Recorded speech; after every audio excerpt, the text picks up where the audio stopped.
social science speaker. We have our guest today, Caroline Roberts, and she's here to talk about human trafficking. I am going to introduce and tell you a little bit more about Caroline.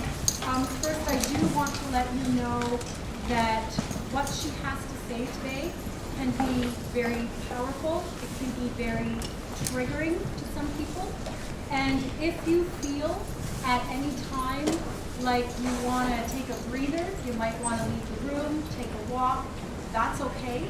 We want to make sure that you feel safe and you feel supported. I do have my friend Candace here, and if you do need to leave the room, again, no problems. Maybe you can kind of give her a little thumbs up, maybe kind of catch her eye and let her know that you're okay. If she doesn't make eye contact with you or see a thumbs up, she might just follow you out in the hallway just to make sure that you're okay, and maybe you forgot to give her the thumbs up. That's okay too. We just want to make sure that everybody feels safe and supported. Thank you, and we've left some counseling brochures here, and also a reach out crisis line number that if sometimes when you listen to these things you feel fine, it's maybe later on today or tomorrow, it starts playing on your mind and you need to talk to somebody, please don't hesitate to use this number. And there are a couple of other counselors in the room, I think. So we've got a fair number of us here. And also we have Leah, who is the Sexual Assault Violence Prevention Advisor, and she's got some material here. So feel free to pick anything up, and again, if you need to leave the room, that is okay, it's self-care. If you're okay, just give us a thumbs up, then we won't follow you out, okay? Do please take the time and make sure that your cell phones are on vibrate or silent. That would be fantastic. And also, in talking about self-care and triggers, do know that some of the language that will be used today might also be a trigger for you. So that is just something to keep in mind. So when I told Caroline I had the honor of introducing her, I asked her some of the latest things that she had done. And I'm just going to read out to you some of the information that I have on Caroline. So Caroline is a Fanshawe graduate. She is a survivor of 8 years of human trafficking in London and along the 401 corridor. She has helped the Ontario and BC governments make and put together their human trafficking training manuals, and she has spoken to over 60,000 maybe after today, on the subject of human trafficking, including putting together training and law enforcement at the Elmore Police College. She has received the Queen's Diamond Jubilee Medal and the Hope Award, both for her work in the area of human trafficking. She helps to run the John School in London, and for the last 8 years has been on the Community Response Emergency Volunteer Unit. And she's trained to help first responders in the event of a man-made or natural disaster. She has a drop-in for women who have been or who are at risk for being trafficked or who identify as a sex worker. The drop-in offers Hep C testing on site and the cure. It offers PrEP, which is the HIV preventative, and home Pap test, HPV for women, due to some of the trauma that women who have been trafficked might experience when visiting the doctor. The group offers a nurse practitioner, social worker, trauma-informed yoga, self-defense, and the goal is to build transformational relationships. She's also helped CMHA put together their trafficking package for mental health professionals, and she's currently writing a book in her spare time for survivors, which will cover things like, why do I still love my pimp? Why do I still love my trafficker? She's also currently working on another program for women who are further along on their journey, and she often represents the London Abused Women's Centre doing talks. Her goal is to speak at the United Nations, and she's also running an addictions drop-in for women. So that's just what she's done so far. Let me tell you what you might not know. This woman standing right here is a beacon of hope, of resilience, of bravery, and of courage. And when the professionals need to call someone, they call her. The OPP will call her day and night, and she will go because she has dedicated her life work to making sure that women are safe and they find safety. So Caroline, I am honored that you are here to come and speak to us today and share your story and hopefully spread some hope and advocacy and awareness. You are one of the strongest people I know, and I admire you very much. Please help me welcome Caroline.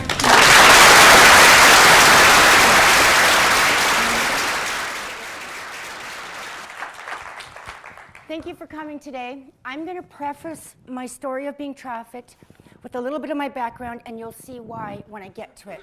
I was born in South Africa. I lived in England for a while after that. I came to Canada for a few years, went to South America for a few years, lived in Paraguay, Uruguay, Punta del Este, Tierra del Fuego, Argentina, and Brazil.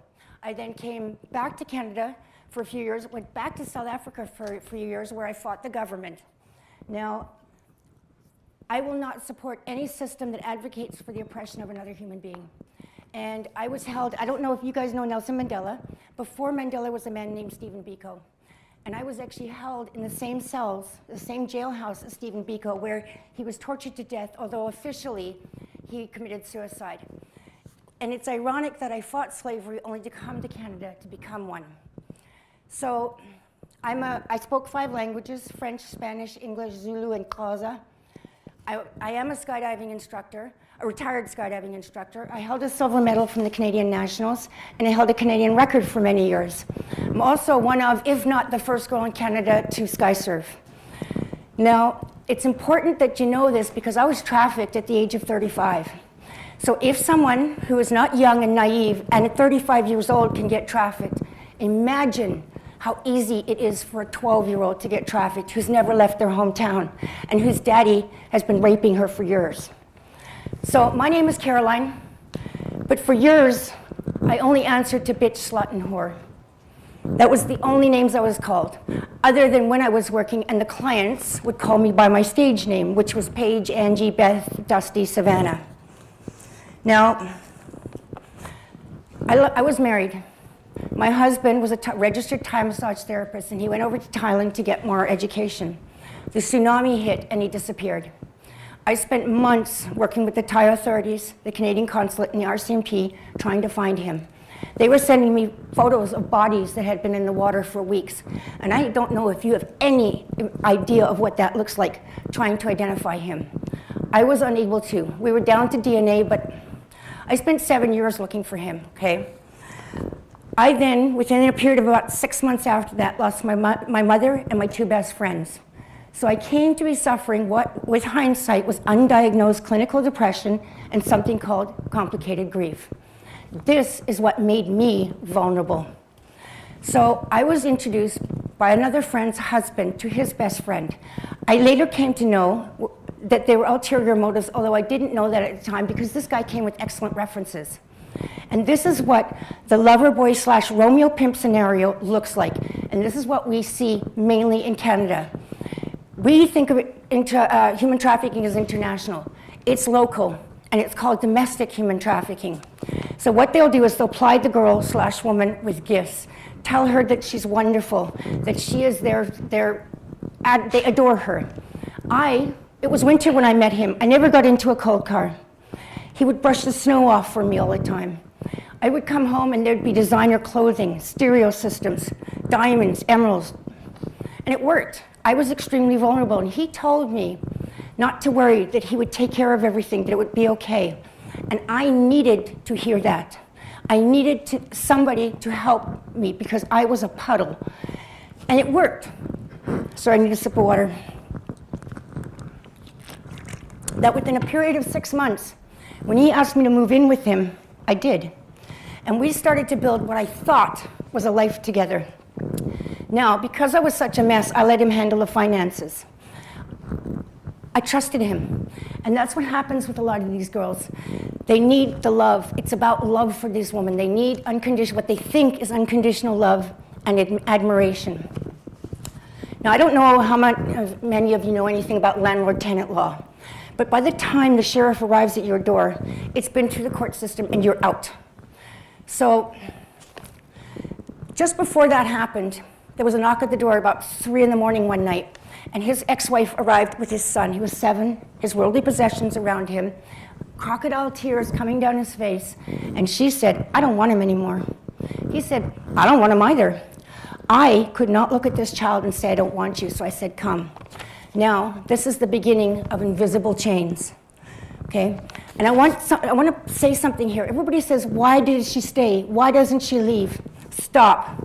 What you need to be saying is, why doesn't he stop?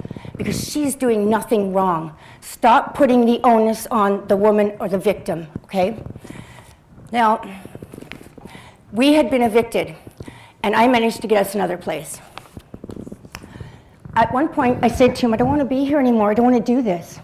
That's when he broke all my toes, and I couldn't walk. Now, prior to this, he had said to me, because we're being evicted, it is now my turn to take care of the family. And that's what it's called now, the family. He told me that I needed to go work in the strip bars. Now, my first sexual assault, I was 8.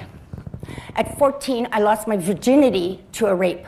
At 16, I was violently attacked and raped, and at 18, I was violently attacked and raped, and in fact, that person didn't survive that encounter with me. So, when he said that to me, I was not as shocked as I should have been. I had already learned that my body was not mine and was for the taking. So, he bought what we called the come fuck me boots, the attire, okay?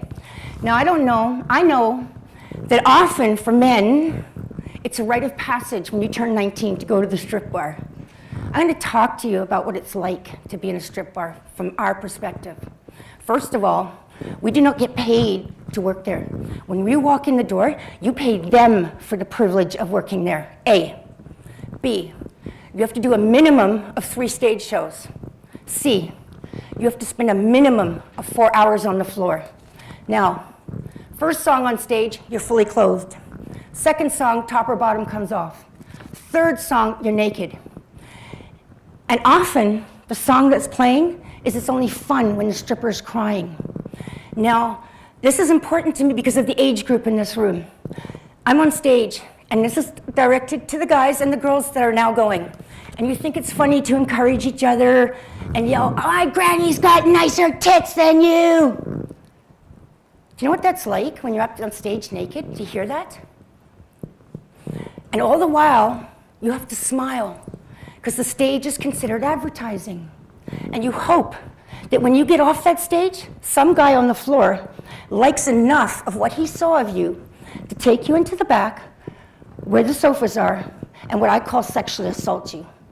Now, you pay per song as a customer, $20 a song. Song is what, on average 4 or 5 minutes? I have seen every conceivable act in strip bars, including fisting, okay? I once sat on a sofa, and when I stood up, I was covered in human feces because the guys asked us to piss and shit on them. So, traffickers / pimps, I don't care what you choose to call them, are sitting there counting how many songs you've done, or they've got somebody watching out for them. So you cannot hide how much money you've made, okay? And that's before the extras that you're charging, okay? You come out, you hand the money over. I didn't drink. What for? I was not a drinker. That's when I started to drink. By 12 o'clock in the afternoon, I was maggoty drunk. It was the only way I could get on stage. And let me tell you something. It doesn't matter if you have your period, girls. You cut the string off the tampon and you shove it right up. Or you use, if you're having intercourse, you wear weird condoms. Or you use the sponges or the cups, okay? 7 days a week, you are having sex. I don't know. Now, I'm probably because of the age group in here, and I'm a little bit old, I'm quite a bit older now. Probably you guys in this room, hopefully nobody in this room has seen me naked. Or I've given nobody in this room a blowjob. But when I walk down the street, I don't know who's seen me naked. It will never go away. And I want you girls to think about this, because it looks on the surface like it's glamorous, girls are laughing, everybody's having a good time, partying in the bars. If you'd have asked me if I liked my job, I would have said, hell yeah. I love being a stripper. You know, I was dancing for a guy one night, and he started to cry. He was about 30. And he said to me, my life just didn't turn out the way I wanted it. And I smacked him and I said, do you think that when I was 6, I thought I was going to grow up and be a stripper? He looked at me and he said, you know about stripping when you're 6? At which point I felt sorry for him, okay? But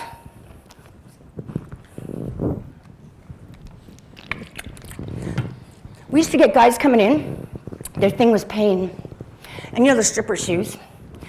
And they spend big money. This guy one night said to me, you're not hurting me good enough. If you don't hurt me enough, I'm going to get someone else. So I took my shoe and I booted him so hard that he puked. He then spent another $500 on me. Okay, that's the reality. Okay, and it's not glamorous. I will come up to you and I will tell you that you're my favorite customer. You smell good. I will laugh at everything you say. You're the funniest person I know. You're my favorite. Because if I don't have regulars, I have a hard time meeting that quota I've been given. Okay? Guys think, oh, she really likes me. No, I fucking don't. I like your money. I don't like you. I don't like you at all. And the fact that you're in here, you stink. I used to stand there at night and at times and look around because most of those guys are married. I would stand there and think, is this as good as it gets? Is this what I have to look forward to if I get married? Because 90% of those women did not know their husbands were in there. They would sit there and show me photos of their kids, say, I love my family, look how wonderful they are, you want to fuck? In the same breath, okay? So, I got my toes broken. He took all the doors off the inside of the house, so I couldn't hide. And this is when he started bringing the men home. I would get up in the morning, get this kid off to school, work. Lunchtime would come. He'd come home, I'd see to him, send him back, work. This went on for a long time. Now, at some point shortly during this period of time, I managed to get this child, beg your pardon, back to his mother, who'd gotten her act together. And we were evicted again. So, now we go to the motels to live. Dundas Street motels. Okay, every motel in London, as we speak, a woman is being human trafficked. As we speak, right now, a woman is being raped by a customer. Okay? In England, if they can prove that he knew she was human trafficked, she's charged with rape. Okay? It is difficult to prove that he knew, but if she's chained to a chair, it's a little obvious. One of the rooms that I was staying in, the one next to me, they evicted the girl from there. They pulled 200 syringes out of that room. This is the level of depravity that I am now living in. Okay, never in my life did I think that I would become, because I'm now homeless. I have my mother's ashes, the clothes on my back, and an addiction because prior to that, one night when I was sleeping on the floor, because I always had to be within eyesight of him, he woke me up and he said to me, he had a crack pipe in his hand, and he said, if you don't take a blast on this, I will never let you sleep again. Now, I've been clean for 20 years. I've been an addict in my very early years. 20 years I've been clean. I took one hit on that pipe and I was right back where I started. One is not enough, one is too much. That's how it is. So, I'm now homeless. I have the clothes on my back. Well, I had a little bit of other clothes. My mother's ashes and an addiction. And I'm living in a filthy, seedy motel. Guys used to chase me back through the parking lots at night. I would wake up in the morning and there'd be footprints on my door from how they're trying to kick and get in at me. And I would sit and I would shake with fear. But when he walked in, I'd be happy because better the devil you know than the one you don't. Okay? And so a lot of these girls too, once again, you're going to say, why doesn't she leave? What he's doing to her is still better than what Daddy was doing to her whole life. That condition is still better than where she came from. Sorry, I'm passionate about this and I get angry, okay? I used to say for years, I was angry. I used to say, what do we need men for but to protect us from other men? Then I had an epiphany. What we need men to do is stop protecting other men, okay? So, the strip bars. Looks all glamorous, looks like everybody's having fun. And now I was also in the rub and tugs, okay? I'm going to talk to you about that. These girls are in competition with each other because if they don't get their quotas, they're going to get a beating. And I'll tell you what one of the big things is that these guys do is they like to burn us, okay? They had something called a pimp stick. They take a coat hanger and they bend it over and they heat it up, okay, and they burn her with it. You guys don't know about it because she can't tell you, because how does she know you're not going to go and tell him? So if you ask her in the bar, how's your life? She's going to say, it's great. So don't fall for it. You are not helping her. So I want to talk about this too, the pimp thing. Pimp and hoe parties, pimpology, pimp my ride. There's nothing funny or okay about the word pimp. It's not cool. You know, these kids, talking about porn producers due to pimpology and stuff, these young girls are arriving on set porn ready. They don't need to get taught. That's appalling. That's what we think is okay and what we think is the way it is. It doesn't need to be that way, and it shouldn't be that way. Do you know that these guys make $250,000 to $300,000 off of each girl? They have what's called a stable, 6, 8, 10 girls. Can you imagine? Do the math, okay? The reason why I'm telling you this is because I'm hoping, A, that you guys and you girls think, oh, this is good money, I'm gonna go and do it myself. Please don't. But you need to know, because if you come across somebody you think might be being trafficked, you need to be very careful getting between him and her, because $250,000, he will kill you for it, or kill her for associating, or beat her beyond measure for associating with you. Okay, so be aware. If you come across it, be very, very, very, very, very careful. I do want to take a minute and talk about porn too. Porn is actually filmed prostitution, okay? A lot of these women are being human trafficked, so what you're watching is a crime scene. You are watching a rape and you are masturbating to it. There's nothing okay about that, and you cannot tell if it's consensual. You cannot, because there's stuff on the internet right now about me, I can never get rid of it. Even after she dies, men will still be masturbating to her rape. Even in death, she cannot escape it. It is forever. The big thing right now in porn is waterboarding while she's being raped.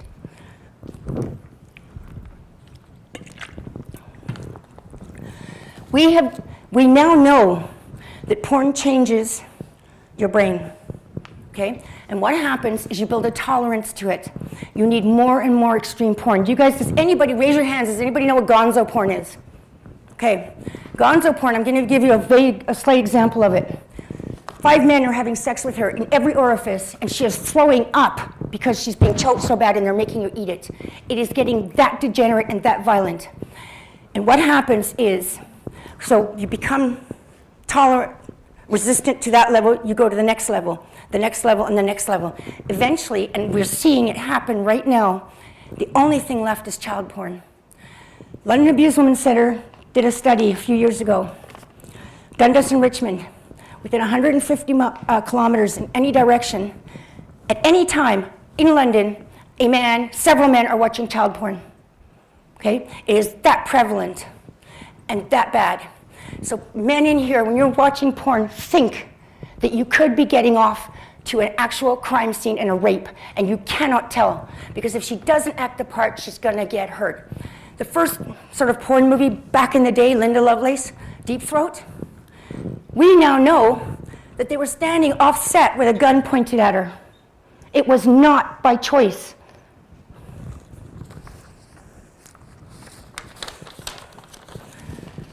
So, I'm in the motels.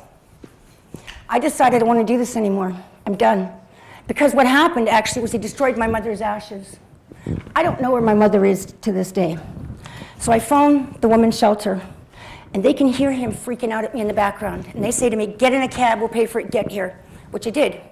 When I got there, they was told me there was no room for me.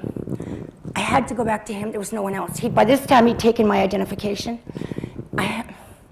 So he decides now, I've been a bad girl, and I don't deserve to have a roof over my head anymore. And he decides that I must live and work out of the car. And I got lucky some nights. He'd park in a park that had a porta-poo. Other nights, there was nothing. And I tell the story about how he parked under a tree that had a caterpillar nest. And a caterpillar fell down the crack of my ass, but I didn't know what it was. So I did this, I squished caterpillar up my ass, and I had nothing to clean it with, and I had to live like that. Please know that when I say a customer, I'm being incredibly diplomatic, okay, because I don't consider them okay, and I think the fact that we call her a whore and him a John, to me, is offensive. Why does he get the nice word and she doesn't? So, I'm back with him, and he decides, I've been a good girl, I'm allowed to have a shelter again. So he puts me back in a hotel. I run again. Now you must remember, prior to this, I had my shit together. I had no need or knowledge of social service places. I didn't know. Why did I need to know about these places? So I run back to the shelter. But he finds me there that day. Proceeds to throw what was left of my belongings at the building. From inside, we're watching on camera, and they're talking to him through a microphone saying, please leave the premises, sir, which he eventually did. But at that point, they said to me, I could no longer stay there as my presence endangered all the other women. Then they moved me to another shelter. 2 days into that stay, I fell ill with what was to become a long battle with colitis and was admitted to hospital. Now, if you're away from the shelter then for more than 2 nights, you're evicted. And that's what happened to me. So when I was discharged from the hospital, I'm standing on the front steps of the hospital with the clothes on my back, an addiction, and 2 quarters. And only one person in the world, because by now he had isolated me from everybody. Only one person I knew that would come and get me. That was him. Back to work I went. So I ran again. It took me 2 years to run, and we see this a lot with the women, going back and forth, back and forth, back and forth. Okay, and this is normal. And you must remember something. The word trafficked was not in my vocabulary, and it's not in all of these women's vocabulary. So if you do see someone and you're concerned, ask her, is someone hurting you? Are you being fed? Do you get access to a doctor if you need one? The word trafficked won't, remember, it's her boyfriend. She loves him. They pull cars over on the 401 with 4 or 5 girls in it. The police separate them, and every one of those girls will say it's her boyfriend. This is how it works here. So, I ran again. This time I ran to the Salvation Army, but he found me. And I kept thinking, it's because he loves me. No, he loves $250,000. Back to work I went again. I ran again. I think it was 3 times to the Salvation Army. But the last time it happened, I was running up the stairs trying to get away from him, and an alert security guard picked up that something was wrong and got me behind a locked door. Who spoke to the worker on the floor and said, something's up with this girl, don't know what, blah, blah, blah. Talked to the worker, she said, well, okay, he's an abusive partner. She called the shelter, who agreed to take me back. Now, the shelter, you only get 42 days. How do you get your life back together in 42 days when you have nothing? You have PTSD, you have depression, you have conversion disorder, you have DIDs, you have an addiction, and you know nobody anymore. I got lucky. These women, all they want to do is sleep for the first 2 months. We need a safe house here so that they can do that. Now, when you put a trafficked woman into a women's shelter, often it's a big problem because the other abused women, their traffickers, their abusive partners had issues around pornography and prostitution. So when they see her, she's the enemy, and they will give her a hard time. So yes, it's a safe place, but no, it's not a safe place. So I'm in the shelter. Now, to get on the priority list for government housing, you need a letter from your landlord stating that you are living with your abuser. How do you get that letter if your abuser was your landlord? I saw a woman who'd been on life support go back to their abuser because they couldn't get that letter. I decided, in my infinite wisdom, to go back to some of the motels that I'd been trafficked at and ask for help. All of them except one said no. And the one that didn't say no blackmailed me and said if I don't give them money, they're going to tell him what I'm doing. I went and I found the money. They took pity on me and gave me that letter. So I was able to get London housing. This is 8 years, okay? At one point I started burning myself with cigarettes to add to the other burns, the cigarette burns that customers had given me. I've had my nipples amputated, okay? I'm going to get to legalization. They're talking about how it makes it safer for the woman. I know a girl that I've been working with who was kept by a customer in a dog cage and cut from her anus to her vagina and made to eat what came out. Legalization will not stop these men from doing this. And in fact, in my humble opinion, it will mean that they think that they can act with impunity because it's not illegal. So, get the keys to my apartment. I wept so hard that the woman had to come from around the desk and hold me up because I was so... Anyways, I move into my apartment. It's on the second floor. You could jump up onto that balcony. It was that low. One night I went on the balcony and I found a bag I'd never seen before. And in that bag were rubber gloves, duct tape, and a gun. Now I knew it was a warning because my situation was organized crime, and I do not name the gang because that will endanger me because they have a motto, do not take our name in vain. But I met guys who had tattoos on their arms, and inside it was a rat, a circle with a rat and a line through it saying rats are a dying breed. And that is that guy's sole job, okay? Understand what I'm saying. Psst. So I had to call the police. What was I gonna do with this gun, okay? They came. Now I did not disclose, remember. They said, it's a home invasion kit or a rape kit, and we find people in London with these kits all the time. Anyways, I said to housing, you gotta move me, man. It took 4 months to get me moved. But for 4 months, I lived in abject terror, thinking there was someone on my balcony coming for me. There wasn't, but I didn't know that, okay? So, I'm in a new place. I'm on the 8th floor. You have to be Spider-Man to get to me. I decided to get I spoke 5 languages, okay? I traveled the world, but I didn't have my grade 12. So I went to Weeble as an adult and got my grade 12. Then I came to Fanshawe, and I did Human Services Foundations, General Arts and Science, and SSW. I volunteered at 6 different organizations. I volunteered at Salvation Army for 8 years, and I want to say that Salvation Army saved my life, okay? I don't care what you think about the Salvation Army, they rock. They rock. I speak at the John School. I help another woman called Michelle Hines run it.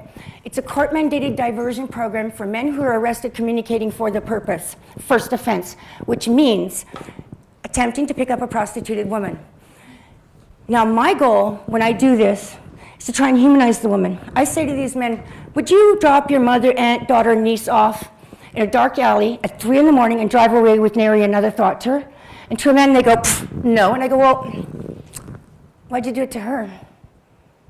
And then I say things like, I hear from them, well, I'm helping put food on the table. I'm helping her, her kids. If you really care, don't make her suck your cock. Give her the money. It's bullshit. You're just lying to me. And then I used to hear all the time, variety is the spice of life. You know what? Use the other hand. Sorry, but I do say that. These men think even you are nothing more than an orifice, okay? They did a survey east of Adelaide.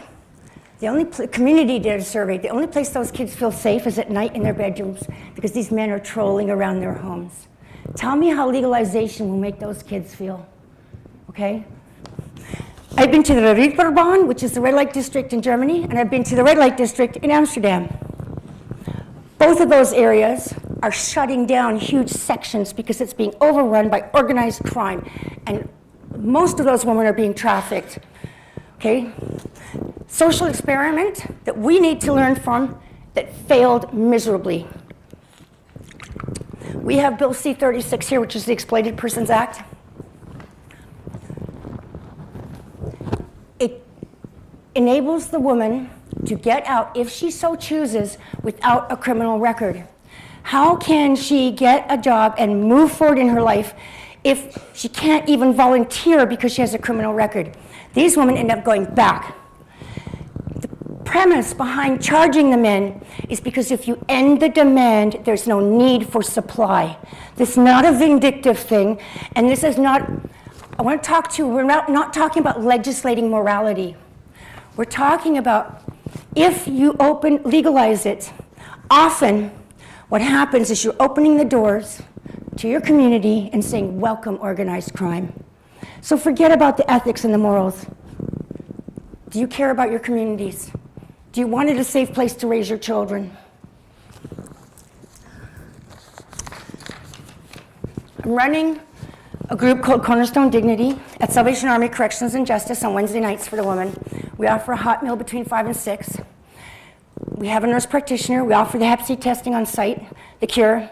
We offer the PrEP, which is a preventative HIV medicine, because the traffickers / pimps and the Johns are now insisting that these women don't have to use protection. Okay, they're insisting. If they're going as far as waterboarding, what's that, right? Our goal is to build transformational relationships with these women. I'm seeing intergenerational trauma. I'm seeing intergenerational prostitution. If a woman has known nothing else in her life but prostitution, why wouldn't she? That's the natural order of things. But there is other things in this world.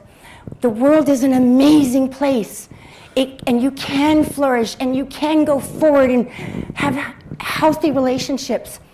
But you only know that if you see that it's there. So what we do is we bring in trauma-informed yoga. The woman who teaches it is actually an ex-MMA cage fighter. She's amazing. We have self-defense for confined spaces like the front seat of a car if she's still working. The goal is for her to extricate herself, not harm him, but if he turns on her. We took them, do you guys know what goat yoga is? We took them to goat yoga. I have a friend who has a farm. We want these women to be happy. We want them to love life. We want life to love them.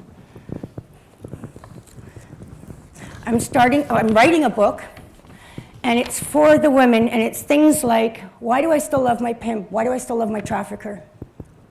When I go for a job interview, and I walk in, and the guy across the desk interviewing me was a customer, what do I do? He's gonna look at me and think, yeah, I'm hiring her. Or he's gonna look at me and go, I'm not hiring her. For me, I had to work out, what's my story? Where have I been for the last 8 years? There's another thing too. To survive in that world, you have to behave and think in a certain manner, okay? And I'm gonna give you an example. In the strip bars, when you go to the washroom, toilet paper can get caught down there. So you stick your leg on the counter and check. You look for clitty litter, because that white glows under the lights. For years, I would come out of public restrooms with my pants down around my legs. Oh my God, I'm not in the bar. Okay? This kind of stuff. I'm looking for the correct word. I don't have it yet, I'm working on it. To help these women transition back into mainstream society, because it's a whole nother culture and a whole nother way of living and thinking and working. Do you know that a child who's been trafficked from the age of 5, by the time they're 10, will have sex with roughly 10,000 men? I know girls that were trafficked here from the age of 3. One girl I know, until 10 years old, was never allowed to wear clothes because she had to always be available sexually. In Europe, when the kids get too old, they're killing them and selling their organs because you don't waste the cow. I want to also talk about forced marriage. It's different from arranged marriage, but we consider that to be human trafficking. And I would be remiss if I did not talk about the fact that First Nations people represent approximately 4% of our population in Canada, but they represent over 50% of the trafficked women. It's also a racist thing. That's another thing that you can think about and change your attitudes, okay? I want to say that once you know, any form of silence is complicity. And if the only thing you do when you leave here today is tell someone else about it, then you've done something. Thank you. I'm open. I'm going to give. We've got a little bit of time left. I want to. If you have questions, and you can go for it. Oh, okay. So, it's a form of torture, and they used it at Guantanamo Bay, and stuff. It's what they do to. The governments generally do. It's a method of drowning someone. So they're doing that while raping them, and for so many reasons it's bad. But one of the really bad things about it is that it causes brain damage. Okay, you can Google it. It'll give you a better definition. But I will answer any question. Nothing. I mean, I've even had people ask me if I ever enjoyed it. At which point I said rape is never fun. But nothing is off the board here. I'll answer any question. Yes. What are some of the signs that you would look for in your child or daughter or in high school, say? You've raised your kid really well. You think you taught them everything. What would you look for? Designer clothes, 2 phones, a boyfriend who's called some stupid name. Often they're music producers because they have no visible means of income. Inappropriate and changed sexual language. Inappropriate and changed attire. Unexplained bruises. Disappearances for periods of time. Those are big, and one of the big things is nails. And I do want to talk about how people say that, because I talk about prostitution being dangerous, people say coal mining is dangerous. When a coal miner gets hurt, it's because the safety systems in place failed. When a woman working gets hurt, it's because someone intentionally chose to hurt you. You cannot compare the two. Okay? People say, well, it's like working at McDonald's. You cannot be considered to be working at McDonald's if you're unconscious, yet in sex work you can be. So I just want to, because you're going to get people saying, well, coal mining, it doesn't wash, it doesn't work. Yes? So, first off, I want to say congratulations. Thank you. Thank you for sharing. But what I want to know is how are you still every day living in fear that this person is going to be back in your life? Like, how do I am conscious of what's around me, but because I do not name them and I do not name names, I think that's why I've been allowed to walk free. I made a decision. People say, well, why didn't you prosecute? I thought I could do more good here. I also want to say that prostitution and porn has higher rates of PTSD than Army veterans, okay? They also have something called conversion disorder, and they have something called DIDS, identity disorder, dissociative identity disorder. Now, my profs don't know this, but I would lose a week. I get people coming up to me saying, hey, Carolyn, I've never seen them before. I could watch a movie 4 times and have never seen it because of identity I would come to school, sit with my book, my notes, the PowerPoint, and write and turn pages. So if I'd come to and I'd miss a page, I could go back to the PowerPoint and know. That's how I got through 6 years at Fanshawe with DIDS, okay? This is what these women are living with. This is what other job, other than like a policeman or something, do you need a bell in case someone attacks you? Where your job is they tell you don't have a pillow because he can smother you with it. What? What? Yes. Hi. I was just wondering, I remember you Danielle. I've heard this before. We go back to the room. When you were talking about your porn show, Yep. I remember there's a piece of it that you told me about that always I found remarkable. Are you still having the tattoo artist come? Yes. Yes. I've managed to find a tattoo guy in London who will, because these guys like to do what's called a pimp stamp. And it'll be like in here or here, and it'll say property of or his name or whatever. And this guy will cover this thing for free. And I gotta tell you, it took me years to find this guy because a lot of these tattoo places are gang associated or gang owned. So it took me a long time to find this guy. A long time. Thank you for reminding me. And victim services now will also remove pimp stamps. Sorry, I'll come to you. There's a Netflix documentary about women who are independently prostitutes. Mm-hmm. What are your thoughts on that? I'm a radical feminist. You have the right to do with your body as you so choose. Damn it. But what I would see often is these girls would come into the rub and tugs or the parlors ostensibly under their own steam. And a guy would come up to her and say, you know what? you rock. And I trust you, and I get what you're doing, and I know it's just a job. And so I want to be your boyfriend, your girlfriend. Within 6 months to a year, almost every one of them I saw, he was no longer working, he was living off her and making her go to work. So it's a tough one. She's really got to keep her wits about her and be aware of, because there's predators, okay? And that's what that is. I just came from a conference in Toronto, and one of the things they talked about was the psychopathology of a sociopath. And it's amazing that these guys have an innate ability to smell and sense vulnerability, which is ironic because they don't know. But that's, so yeah, I should be able to do with my body what I please, okay? But in the end, often what I saw was she lost that ability because it got taken over by someone else who she eventually thought was her boyfriend, which is what we see. So that's where I'm at with it, you know? Does that make sense? Yeah. Okay, thank you. So I have more of a statement than a question. I think it's important that everyone is aware that it's not just men that are coming Absolutely, absolutely. out, it's women as well. Yes, and actually that's a really good point, and I'm glad you said that, because what we often see within that stable is a hierarchy. And there's what's called the bottom bitch, and she is his #1 girl.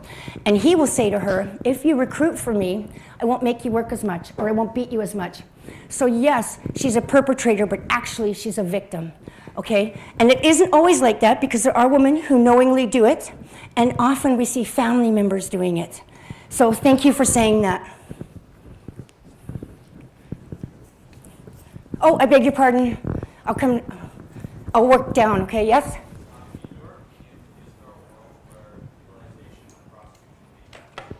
No, and it's been proven in Amsterdam and Germany. They've tried. This isn't even just my opinion. These are the facts. I've seen it. It's out there. You can. It's real. No. Sorry. Yes. I just wanted to thank you for some of the points you made, particularly about porn, for example. Thank you. It's certainly not something I'd ever considered, and it's a wake up for me because I was sort of in a situation much like you. I never got as far, but the threat would be constant. Yep. And I found myself in the shelters, and I had a really bad image of the ladies coming in that were off the street. We were told that they were using it like a hotel. Yep. And now that you present this side of it, it's like, how could they not have? Yeah. Because they weren't given options. Yeah. At the same time, I hope you are aware that they've changed their standards. I do know that now. Yes. So like I exceeded the 48 Yeah. days, but they let me stay until my Yeah. application came up. Yep. But I'm sure you get this all the time. I kind of just want to hug you because you Thank you. Actually, you made an important point there, because I talked to this about the John School. If she has no other choice but to sell her body, then it was never a choice, okay? Let's just be clear about that. Thank you for saying what you did. But I just like, I was so close to it, and you made me realize that I was really lucky. That Yes, you were. I got that far. Yes, you were. But like I say, for the grace of God, go you and I, but I did go there, but for the grace of God, go you guys. So thank you for saying that. How would you recommend approaching someone using ADHD safely? You got to be careful. Make sure that there's no one with her, okay? And you'll say things to her like, are you being hurt? Do you get food? They're withholding water from these girls now, okay? Not just food, with water. Do you get to eat? Do you have any of your money? Just be very careful, okay? But don't use the word traffic because it's not in her vocabulary. Just general things like, are you okay? Is someone hurting you? Stuff like that, okay? What can you do if you ask them general questions like, are you being hurt? Are you okay? If the girl says, I'm fine, because she's petrified. Which is more than likely what's going to happen. Build rapport. Okay, sister, give her space. Next time you see her, hey, take your time and become her friend, someone she can trust. But do not force yourself on her because she will, gone. It's a time issue. Take your time and build rapport. Yes? I just want to add to the Amsterdam thing. I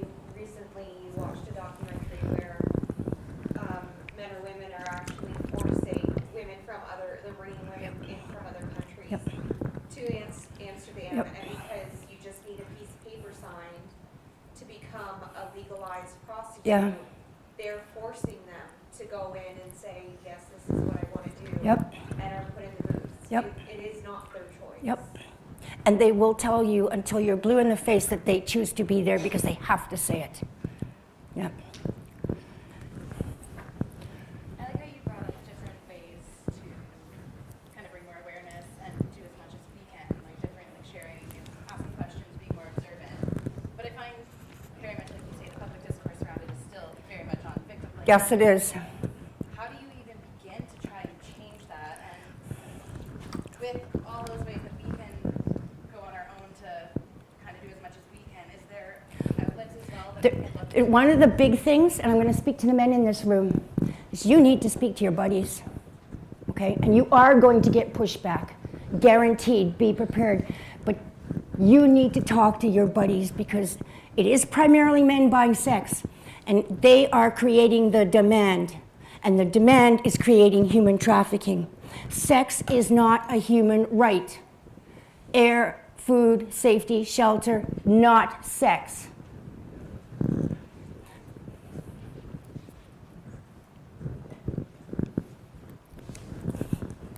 Kayla, do you want to speak to this crowd a little bit on the vulnerability of this population?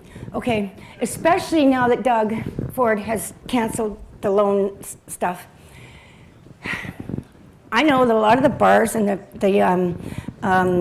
rub and tugs are offering scholarships. And what they're doing too is they're saying to these girls, come in for a wet t-shirt night. And you go in with your buddies and you get on stage in your wet t-shirt and everybody's wooing. And it's really heady stuff to be on stage. And it's heady stuff when people are telling you you're amazing, giving you alcohol, drugs, telling you you're wonderful. You will be lured in. You will get an addiction, almost guaranteed, and you will probably not finish school. Okay, but you are vulnerable because you need money to pay for this. And you're probably just like me, you want to be loved. Okay?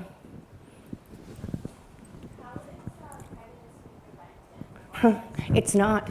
And that's one of the things we talk about when I talk to the medical professionals, an inordinate amount of abortions. Or if she gets pregnant, he'll just punch her until she aborts it. I almost forgot. I wanted to make a shout out to somebody. Oh, Taiwi left. Damn. There was a guy here. His name's Taiwi. And what he does is he's from Thailand, and he helps rescue trafficked children. And he educates families, because what will happen is the traffickers will come to the family who is dirt poor, say, we'll give you money, we'll take your child and educate it while they work. So the family, due to lack of education, thinks great and gives the child over, and they're never seen again. But I wanted to give him a shout out, but he's had to leave, sorry. Yes? Because I kind of live this. Okay. Like, people are being recruited not just at the strip club, but at parties as well. Yep. And what they'll do too is when you're in a party or a bar, some guy will start hassling you, really, really hassling you. Another guy will walk up and say, hey, is he bugging you? Get lost. So you think you've just met a savior. Meanwhile, they're working together. Okay? So girls, if they come across that in a bar, be very wary. I just wanted to address something she said over there about what can we do to start changing the language around victim blaming. I think the biggest thing, like we're all probably in psych or sociology or something along those lines. So speaking out and understanding the biggest problem with victim blaming is people being bewildered that someone could find themselves in that situation. So educate anyone you can possibly talk to about it, about the fact that Absolutely. there's so many different aspects of psychology that are well beyond your understanding, and that's how she ended up there, which is something that is thankfully outside of your experience and understanding, but it's still very much within human possibility to end up there. And an interesting point is a child can be trafficked. The minute they turn 18, society thinks they're choosing it. They know nothing else. They're not choosing it. I see it intergenerationally. Like I talked before, if your grandma was a prostituted woman, your mother was a prostituted woman, your sister is, you don't know anything else. Don't call her a fucking whore. Don't you dare.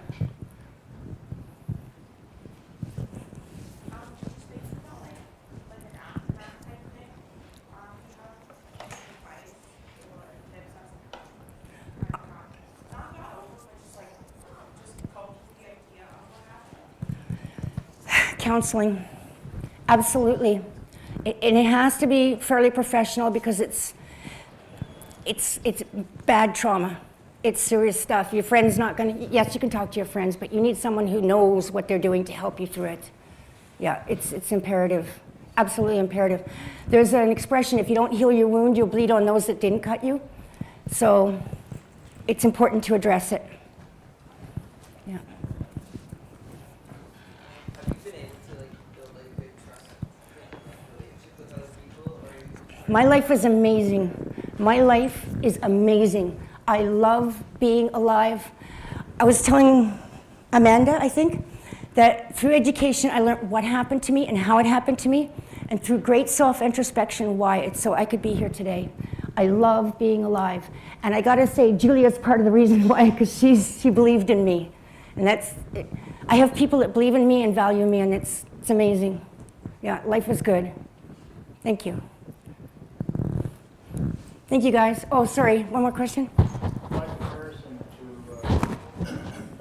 to what you've been discussing, what do you know about the prevalence of boys and young men? Good question. being forced into these- Good question. I know of 3 in London. There's far more, but they do not disclose. So we are doing the education now so that they can recognize that they're being trafficked and know that there are people that they can come to safely. I know of 3 in London for sure, but I know there's more.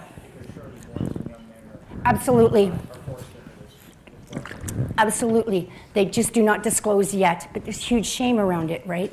Which there needn't be, but men have this, they've been taught to be men, right? So we're working on it. Thank you. Okay, everybody. I would like you to thank Carolyn for coming. Carolyn is a survivor, and she dedicates her life to helping others survive. So please join me in giving her a warm welcome.